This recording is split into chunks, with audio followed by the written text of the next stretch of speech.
Well, the northern border continues to be a serious front for Israel. Every day there are dozens of rockets, suicide drones that are exploding into Israeli towns and military outposts along the border. Just on Sunday, a U.S. citizen who happened to be along the border, unclear why, and that's being looked into, was seriously wounded by an anti-tank missile that was fired by Hezbollah forces at an Israeli military post.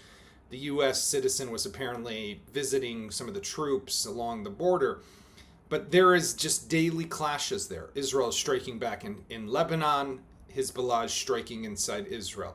The way it's being looked at the moment is that what Hezbollah is doing is trying, on the one hand, to achieve two goals. The first is it wants to continue to show solidarity with Hamas in Gaza, that it also is attacking Israel.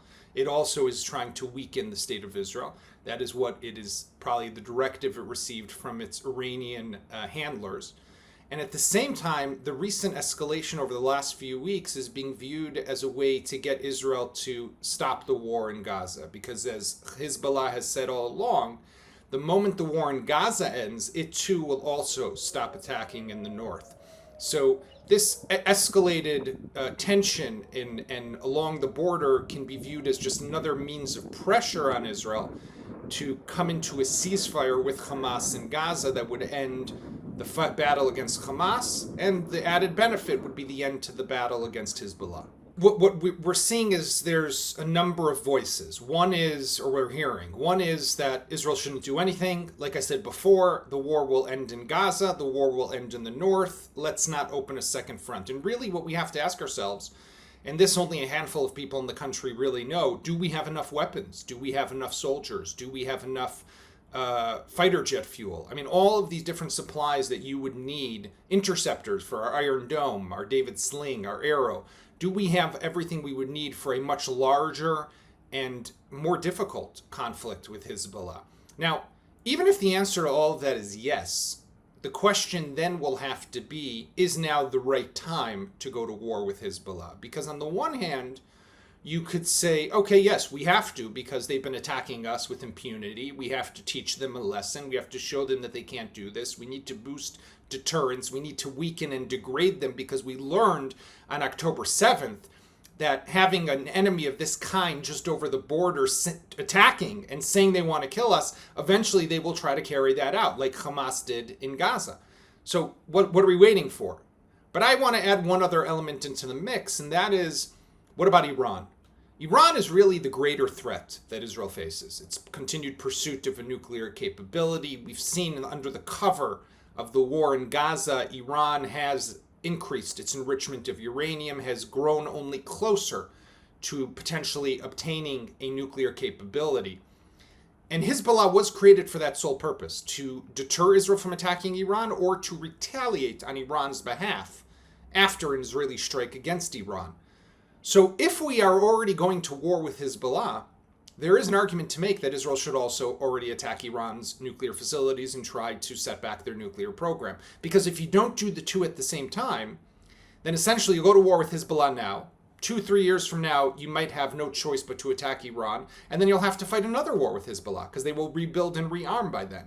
So what is the point in doing that twice? And those are some voices that I'm starting to hear a bit more in Israel who are connecting between the two of those issues and saying, well, if there's already one, we should have the other. And if we feel that we don't want to do Iran now, and there are legitimate reasons not to, let's see what will happen after the presidential elections in America. Let's see what will happen now after the UK elections, the new governments all across Europe, what will happen with snapback sanctions, what will happen with diplomacy. So there is a reason to say, let's wait and see if diplomatic action can actually bring back or roll back Iran.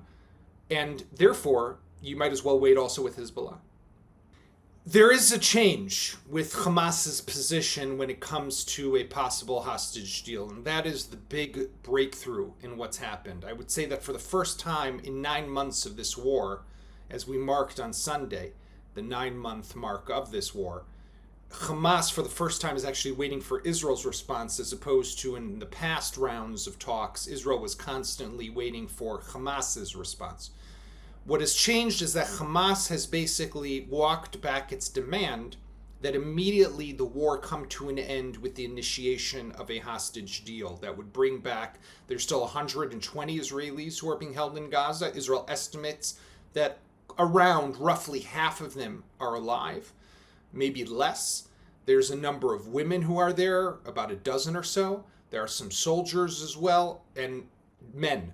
The question is, what will be the phase? It'll be a 3-phased deal that will first see the women, then if the deal continues, the men, and then the bodies of those dead hostages who are being held by Hamas will be returned in the final phase. So these negotiations are ongoing. I would say that for the first time, what I'm hearing is a degree of optimism, not only from government officials, but also from the families of the hostages who are in direct contact with the mediators on the Israeli side. They also feel that there is something that has changed because of Hamas's shift in its own position. What Israel is doing, though, is at the same time, it's keeping up the pressure on Hamas militarily, because one goes with the other. You don't stop attacking. You keep attacking. You keep the pressure on Hamas because you want them to understand that if they do not come into a deal and agree to the terms, then this war will continue and Israel will keep going until it brings down all of the Hamas leadership. That's why we saw, for example, a targeting of a top Hamas government official just the other day in an Israeli airstrike. We're continuing to see Israeli operations and actions in Rafah, in the central Gaza Strip, as well as airstrikes across Gaza, aimed at continuing to degrade Hamas capabilities. All of this is aimed at keeping the pressure on Hamas so that a deal will be possible.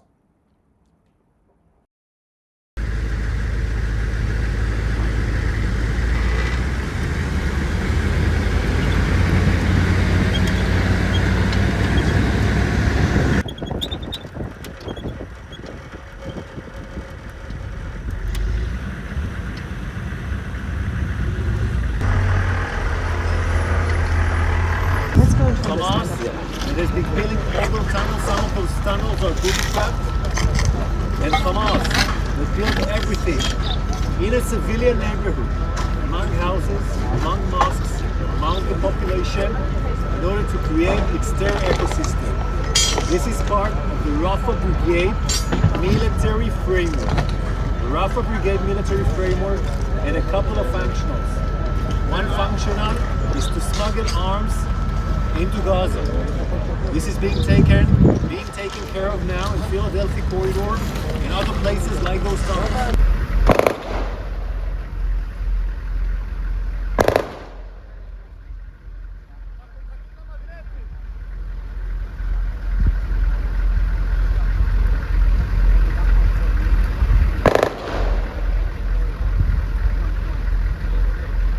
Another functional of the Rafah Brigade is to create a tunnel system that will allow them to survive and fight against Israel. This is being now demolished. Another functional of Hamas Rafah Brigade was to make sure there's a lot of mortars and a lot of rockets that could be fired to Israel. Some of it embedded in houses, some of it embedded next to the Egyptian border, so we will not attack. People were asking us